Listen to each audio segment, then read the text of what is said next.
Halo teman-teman, di sini kita akan review untuk pinjaman 15 juta di Home Credit ya. Teman-teman, kalau teman-teman mau pengajuan pinjaman langsung aja ikuti langkah-langkahnya ya. Nah, misalnya teman-teman dapat limit 20 juta atau berapa lah. Di sini ada beberapa jenis limit ya atau penawaran ada di sini. Belanja di toko, kredit multiguna dan home credit where nanti. Nah, kredit multiguna inilah yang akan kita review di sini ya. Apakah teman-teman setuju dengan bunganya atau tidak? Nah, kalau untuk suku bunga itu tergantung skor kredit masing-masing ya. Jadi, setiap pelanggan itu memiliki perbedaan dari suku bunga masing-masing. Karena apa? Karena skor kredit itu kemungkinan ada yang sama, ada yang berbeda ya. Tergantung penilaian dari pusat. Nah, yang dinilai itu dari segi mana? Dari segi kalau misalnya teman-teman udah pernah ngajuin, berarti teman-teman punya riwayat dong ya. Nah, misalnya teman-teman pernah pengajuan KUR ataupun pengajuan pinjaman-pinjaman lain di bank lain gitu kan. Nah, pembayarannya lancar, itu mempengaruhi banget ya untuk skor kredit masing-masing ya untuk teman-temannya. Jadi kalau misalnya teman-teman pernah telat atau nunggak di leasing lain pun atau di bank gitu, itu skor kredit teman-teman di home credit nanti bakalan jelek gitu. Jadi kemungkinan suku bunga yang teman-teman dapat nanti nggak sebagus yang diharapkan gitu. Oke, ini dia. Kapan sih pembiayaanmu ditransfer? Di hari yang sama. Teman-teman langsung cair ya di hari yang sama ya, dalam hitungan menit lah.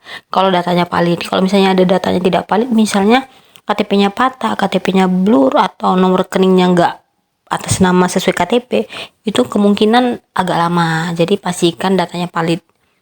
Nah, kalau misalnya pengajuannya di tanggal 26 sampai tanggal 31, maka pencairannya di bulan berikutnya. Pastikan teman-teman sebelum tanggal itu udah ngajuin ya. Nomor rekening akun bank. Akun bank itu nanti harus sesuai KTP. Oke, ini langsung kita masuk ke reviewnya. Nah, teman-teman di sini kita mau review ya untuk 15 juta. Kalau misalnya 24 bulan, per bulannya itu 1 jutaan. Nah, kalau misalnya 1 jutaan per 24 bulan, berarti totalnya jadi 24 gitu ya. Jadi 24 dari 15. Jadi kira-kira ruginya 9 ya, gitu ya. Nah, belum lagi yang dipotong biaya admin pada saat pencairan gitu ya, 750.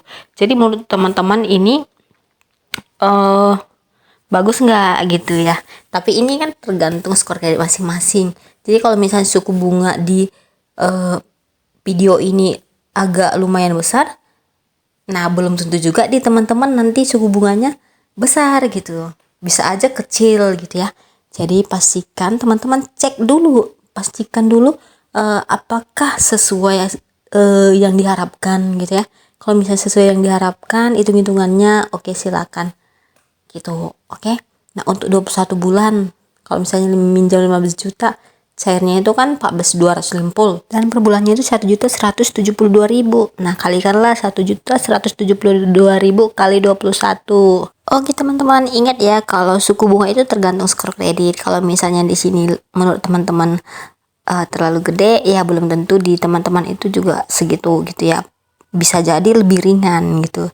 Jadi langsung aja kalau misalnya penasaran, langsung aja cek limitnya langsung di aplikasi My Home Credit ya. Oke teman-teman, sekian video kita kali ini. Jangan lupa untuk support selalu dengan cara like, comment, dan subscribe. Bye bye.